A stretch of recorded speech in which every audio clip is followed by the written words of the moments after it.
একজন বলেছিল army please don't change, কিন্তু আজ সে নিজেই বদলে গেছে। কালকের লাইফটা দেখে মনটা কেঁদে উঠল। এত শান্ত, এত চুপচাপ, যেন একেবারে ভেতরে ভেতরে বদলে গেছে। যে এক সময় ঘন্টার পর ঘন্টা লাইভে আড্ডা দিত, কথা বলতো, হাসতো, যে ছিল আর্মি অন্তঃপ্রাণ, আজ সে ছেলেটা লাইভে 5টাও কথা বলেনি। আর এই পরিবর্তনের জন্য দায়ী কারা? আমরা, হ্যাঁ আর্মিরাই।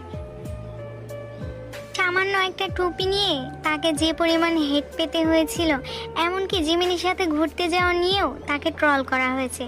সবাই না, কিন্তু কিছু মানুষের আচরণে আজ এই দূরত্ব তৈরি করা হয়েছে। কেন রেসপন্সিবল সেটা নিশ্চয় বলে দিতে হবে না। কিছু মানুষের জন্য আজ আমাদের সবাইকে সাফার করতে হচ্ছে। ভালোবাসার মানুষের এমন চুপ হয়ে যাওয়া সত্যিই সহ্য করার মতো না। আমরা কি এমনটা চেয়েছিলাম?